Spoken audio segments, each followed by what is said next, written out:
Are you tired of being stuck in a familiar rut that doesn't inspire you at all? The friendship diet. A lot of people don't know that your inner circle affects your mindset and your waistline. So learn how swapping out toxic friendships for positive influences, it can actually skyrocket your personal and professional growth.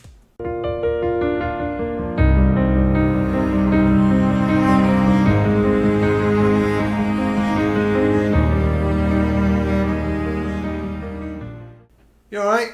My name is Daz and welcome to Stories for the Subconscious, where I want to help people to reprogram their subconscious mind so that they can basically reprogram their life for the better. Today we're going to be looking at how your inner circle influences your life. Did you know that you are the average of the 5 people you spend the most time with? I want you to imagine walking into a room filled with 5 people that you spend a lot of time with. These individuals are seriously influencing your life and impacting your thoughts and behaviours, and ultimately your life outcomes. The idea that you are the average of the 5 people that you spend the most time with, it was popularised by motivational speaker Jim Rohn, and he underscores the profound influence our close relationships have on our personal and professional development. So let's explore how these principles shape various aspects of our lives and how we can harness it to foster growth and success. So let's look into the power of influence that humans, we're social creatures. We naturally mimic behaviours and adopt attitudes and internalise the values of those around us.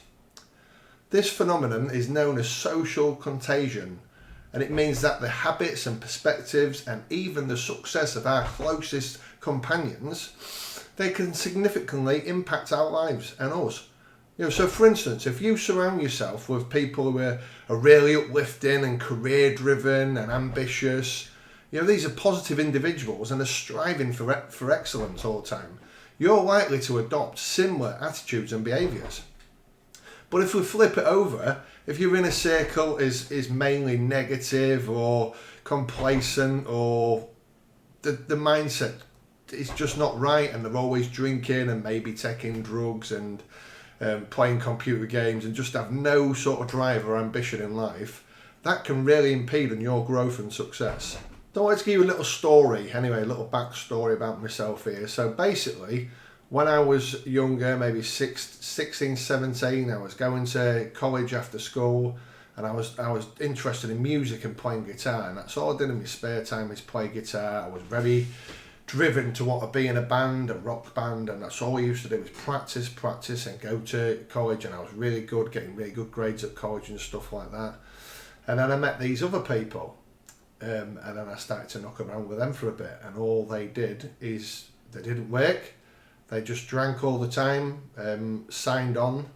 So this place, the job centre where you can go and you can sign on and you get what you call the gyro, what you did back then anyway, just for signing on. So basically I left college, didn't have a job, and then just became like what they did, just drinking all the time, just being stupid from being drunk and that, and this went on every day, and then I slowly become that person. And then they started to get into harder things like ecstasy and stuff like that. So I started taking ecstasy with them and slowly give up playing guitar all the time. Didn't go to college, or dropped out of college, and then slowly became them. So there's clear evidence that the people you hang around with, you do actually become.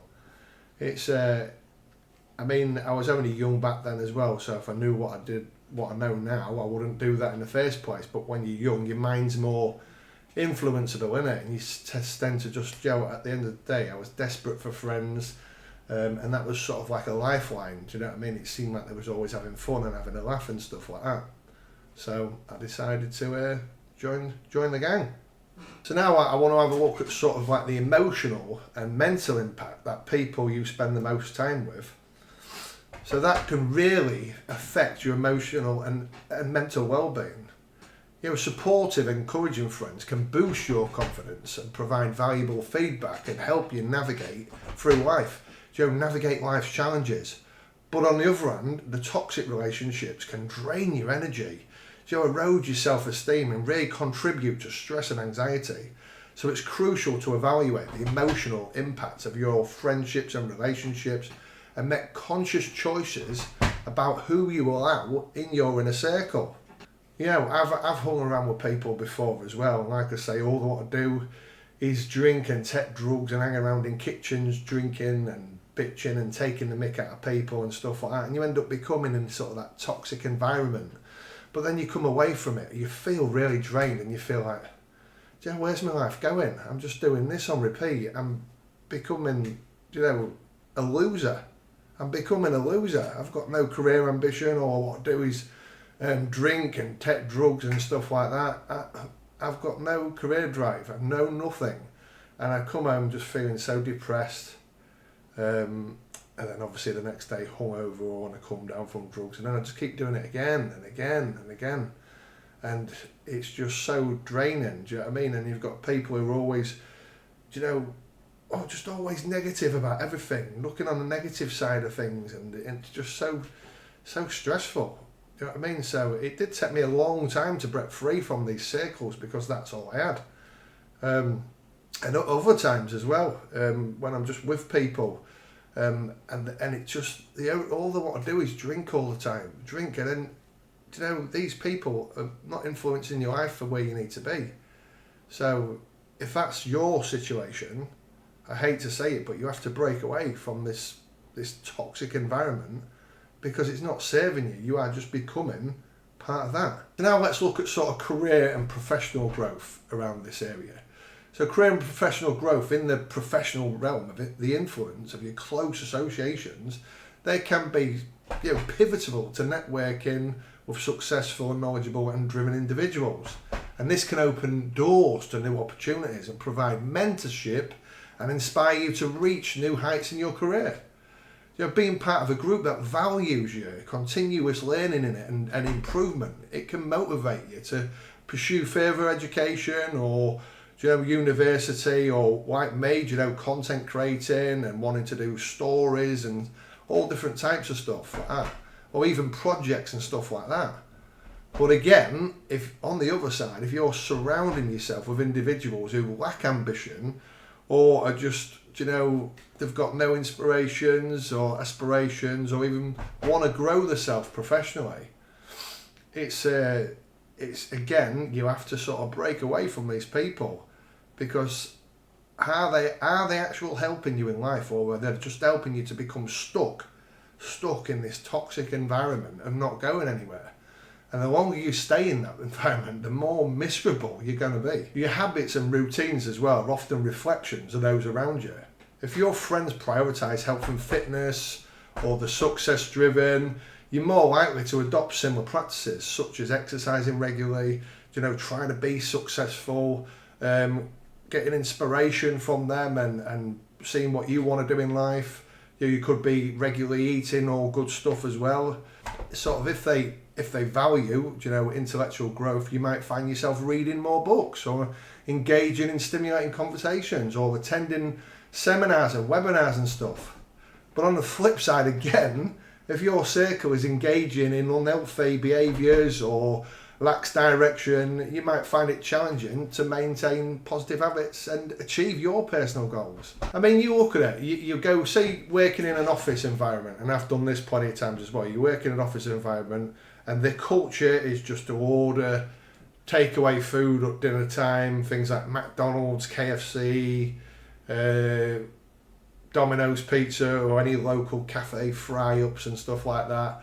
Then you find yourself naturally doing that with them, because all the talk about is food, and up the evening having a couple of glasses of wine and just to chill out and watching Netflix and stuff like that. And before you know it, that office environment has influenced you and you become part of that. And I have done as well. Sit there and I've become part of that takeaway food, fast food ordering culture. And then I'll go home and I'll sit there and just meditate like that, watching Netflix in sort of a food coma. Just literally, I'll get some wine, and then before you know it, I've developed an evening, just one or two glasses, drinking habit again. There we go, and do you know what I mean? It's just influenced me, but it's not helping me. And I've done that many times as well. because then you'll be speaking to your friend, you become good friends with me, you're speaking about food and takeaways and how you've overindulged, and then over time when it comes near Christmas, day after day after day after day, and it all compounds, and before you know it, you're really overweight, you feel like shit, you've developed a drinking problem. I've been there, so I'm talking from experience here, and I'm sure most of you can sort of relate to that as well. Or all the time, just being on your phone and doom scrolling all the time as well, because have you seen this on social media, have you seen that on social media, sending each other videos and stuff like that, and it goes on and on and on, but you have to take a step back and think, is it actually helping you? Is any of this helping you and influencing you to be the best possible version of yourself? Probably fucking not. So you've got, if you work in this environment, you've got to really develop some inner strength just to be able to say no to the takeaway food. Just to not get wrapped into watching the next pile of shit on Netflix, and start working on yourself. Using that spare time after work to work on yourself. It'll be difficult. It'll be difficult at first, but over time, this is stories for the subconscious. It becomes a habit, doesn't it? The more you practice something, the more it becomes a habit. You need to develop mental armor for your mind, because repetition is the key. So the more you do these things, a bit like the bad habits, you didn't just do them once and then that was it. You practice drinking all the time, you practice taking the drugs all the time, you practice eating the rubbish food all the time, you practice watching Netflix and wasting your life. It's all a habit. But if you've got these bad habits, you can replace them with good habits, because again, it just takes time. So keep doing it. Repetition really is the key. So let's look at some ways how we can use some strategies to cultivate a positive circle. Given the significant impact of our relationships, it is essential to cultivate a circle that supports and enhances our growth. So here are some strategies to consider. You've got to evaluate your current friendships and relationships and reflect on the 5 people you spend the most time with. Write it all down if you want. Write down when you see these 5 people, what are their traits and what are the traits and sort of personality, what you're now implementing and you're now developing into yourself. Have a look at it. Is it a good influence on your life? Are they supportive, inspiring and aligned with your values and goals or what you want to do? If not, right, I hate to say it, but it might just be fucking time to let them go. You don't have to do it in a nasty way. You can just do it over time and just break it down gently. Because, it's a tricky one, but you've got to seek out positive influences. You've got to look for individuals who embody the qualities that you want or you already have. Join professional organisations, attend conferences and webinars and stuff. Do networking with people, or say for me, it's content creating. So other YouTubers are on a similar sort of growth with similar sort of subscribers to you, and collaborate with each other, go on each other's podcasts, speak and stuff like that. Participate in community groups where you can meet like-minded people. You can do this on the internet now. The internet has literally covered every single niche what people are interested in. So you can meet and network with people who share the same values and are on the same journey as you. Surround yourself with those who challenge you as well, to be the best possible version of yourself. You've got to invest in mutual growth as well. You've got to build relationships that are mutually beneficial and offer support and encouragement to one another, and get resources to help others to achieve their goals as well. When you invest in others, they're more likely to invest in you as well. You've also got to set boundaries with negative influence as well, because it's not always possible to completely avoid negative influences, especially if they're from family members or really long-time friends. But you have to set boundaries to limit their impact on your life.